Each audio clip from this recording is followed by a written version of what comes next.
Maayog kaayo kay bisag balin ninyong kinaon og mga humba kahapon og lechon. Nakasimba lang gyud gyapon kamo, no? Mo kanay mas importante ang spiritual food kaysa mga physical food nga ato ang kanunay nga ganahan.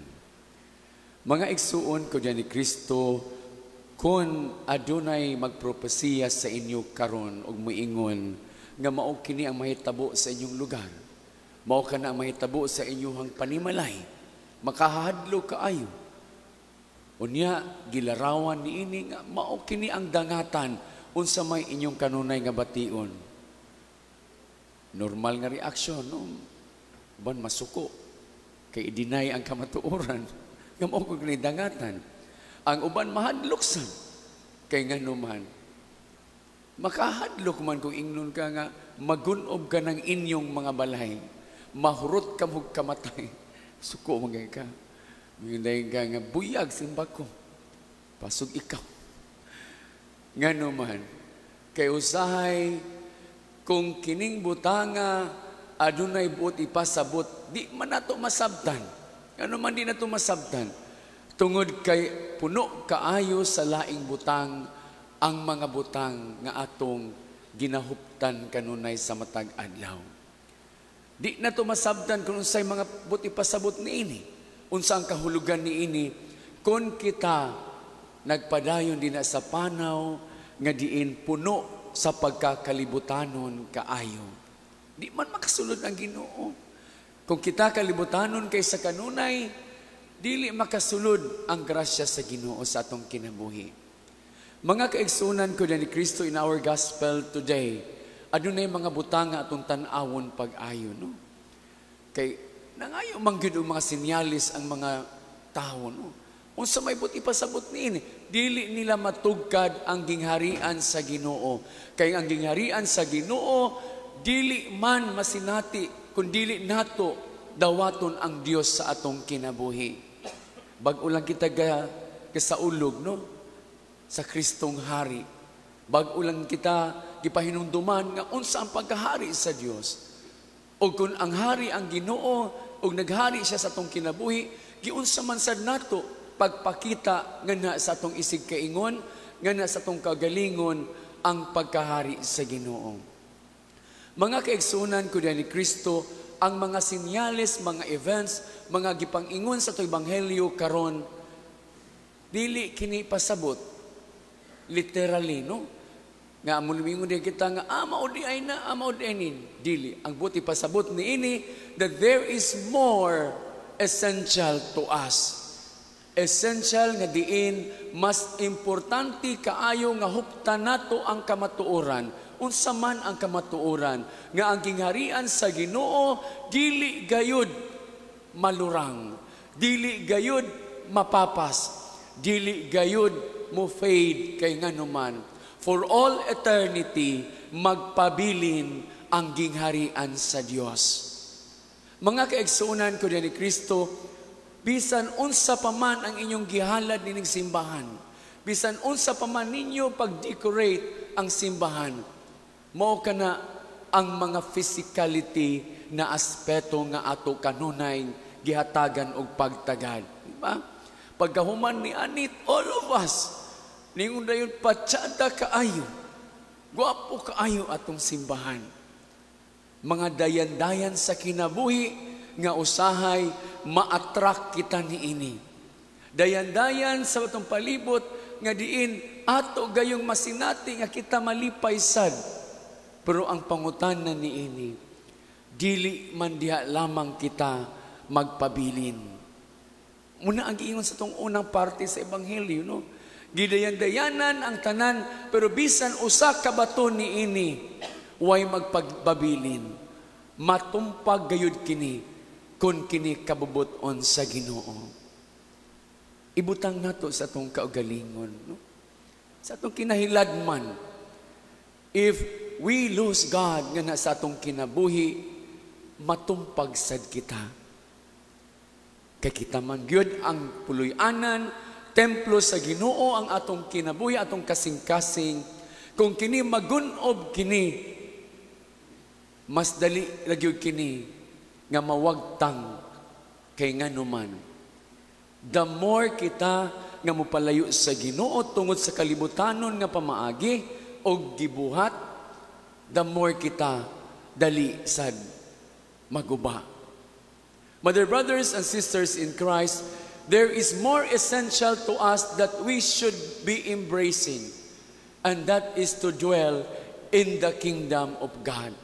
Kay mupuyo man kita sa gingharian sa Ginoo, then we should submit everything to God. We should give to God what belongs to God. Atong ihatag sa Ginoo kung unsa man ang para sa iyahon. Dili nang kung unsa ang para sa akoon lamang. Mumuna ang sakit sa tao. Para sa akoon lamang. Para sa akoon lamang nga akong ipapadayagan na sa katilingban. Nga ako pasidunggan, nga ako dayigon, nga ako tan-awon, nga maayo kaayo nga mudayan-dayan ni ining simbahan. Our coming to the church every day would be a thing nga makaingon ka. Part po na sa decoration sa atong kinabuhi. No? Pampalami na. Pero ang mas importante ni ining atong pagkanunay dina sa pagsimba sa Ginoo, ato gayong makita sa atong kinahiladman kung anaa bagyod nagpuyo ang Ginoo kanato. Kung anaa bagyod ang Dios nga atong gisimba kanunay nga nasa atong kasing-kasing. Because if it is true nga ana ng Dios kanato, din dili kita muhimo og butang nga makatumpag nga na sa uban. Kay ang Ginoo, gingharian sa Ginoo, kanunay man kining mag-abot sa kapanaghiusahan. Kanunay man kining mag-abot sa kalinaw nga na sa uban. Paghigugma sa uban, ug ang gingharian sa Ginoo, kanunay magdala nato nga na sa maayo nga relasyon, nga bisan gani dili ang ayan natong huptan, but because we want to follow the Lord and to live in the kingdom of God, ato kining buhaton, ato kining dawaton, kay maumang gyud kini ang gusto sa Ginoo sa atong kinabuhi. Anyone who will detach from the Lord will get astray. Mawagtang gayon, mawala gayon. Nganuman, ang Ginoo lamang ang maghatag kanato sa kamatuoran. Ang kamatuoran mo kanay magdala kanato ngadto paingon kaniya.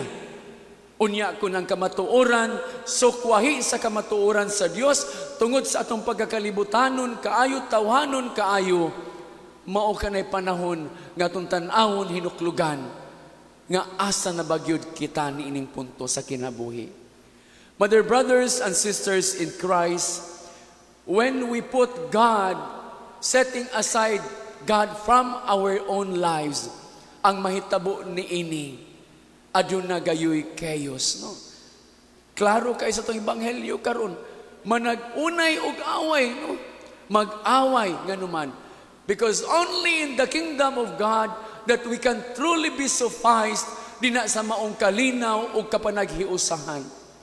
Outside the kingdom of God, wala ni ini.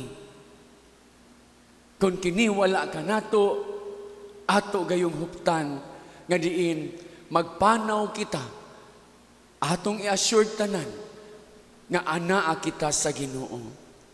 Dili garanti nga kita kanunay nagsimba ana ang gingharian sa Ginoo. Dili pud garanti that because I am praying the rosary every day, anaan ako ang gingharian sa Ginoo. Who knows? Mapareha niya tagpiriko. Nagsigira tagyaw-yaw. But within our hearts are full of pretensions. Within our hearts are full of stubbornness. Nga hangtod karon, galisod kita pagsunod, nganha kaniya. Muna'y kiingon sa Ginoo sa atong ebanghelyo, pagmatngon kamo, ayaw palimbong. Kay basin ikaw, gahimo-himo ra kag Kristo sa imong kaugalingon. Kay basin ikaw, ganina sa imong istorya kanunay maayo nga na sa uban, puro gingharian sa Ginoo, pero sa imong pagkikinabuhi, sukwahi kaayo. Basin ikaw, or ako, ang gipasabot ni ining ebanghelyo nga nagpaka Dios nga nagpaka Kristo nga naghatag kunuhay og kalamdagan og kaupayan sa uban. Pero di ay ang iyang kaugalingon nga kinabuhi puno sa kabaho, puno sa basura. My dear brothers and sisters in Christ, we are encouraged today sa ato ang panaw to always embrace sa gingharian sa Ginoo. Tinuod nga gingharian sa Ginoo. Kay kung kini anaa kanato, kinsa man gyud ang mupildi kanato.